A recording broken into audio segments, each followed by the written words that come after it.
Hi guys, so it's a couple of days later, it's now Christmas Eve, and although I do owe you 2 books to talk about from my Advent project, I've kind of gone off a little bit, veered off to the side, and I think it just goes to show that me having a TBR is fine for a while, but then I really struggle to maintain that for a long time. And so it got to about 3 days ago and I was just starting to feel a bit sluggish. There was a few books that were sort of calling to me on my shelves, and one of them is one that I borrowed from my school library. It's Christmassy, it's middle grade fantasy, which is something I haven't read for ages, and so I just thought I'm going to let myself do it. So today I'm going to talk to you about The Polar Bear Explorers Club by Alex Bell.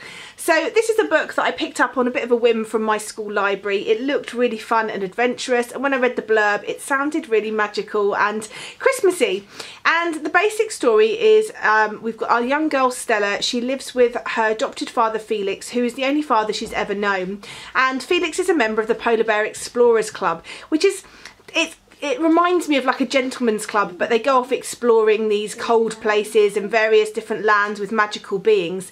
And she's desperate to go, and she, firstly, what stands against her is her age. Secondly, what stands against her is the fact that she's a girl. But she's desperate to go on this latest expedition where they're going to go to the Icelands, and there's going to be all sorts of different things going on. There's quite a few young boys going this time, and so she feels like she should be able to go too. So we follow the adventure that Stella ends up on, the people that she ends up on this adventure with, the weird and wonderful things that they come across. There is carnivorous cabbages, giant yetis, there's frost fairies and all sorts of things going on. There's some really nice illustrations throughout, and I really enjoyed this. It was a real treat to read, a real magical experience. I think a really good example of middle grade literature and fantasy. It had a plot, it had a progression, it had some really interesting characters, it had a backstory. All the characters had really interesting personalities, and yeah, I just really enjoyed it. I thought it was very good, and I ended up giving it 4 stars. So it's definitely one that I would recommend.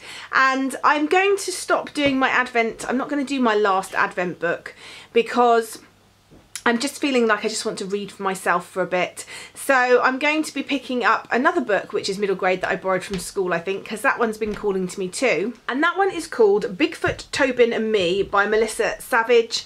I don't know much about this again, but I think it says on the back, when life gives you lemons, make lemonade. Despite being named after her mum's favourite saying, there isn't much for lemonade wit to look forward to since her mother died, especially now she has moved to the wilds of Willow Creek. Here she meets an annoying boy called Tobin, who is the head of a Bigfoot Detective Incorporated, is obsessed with finding the legendary beasts.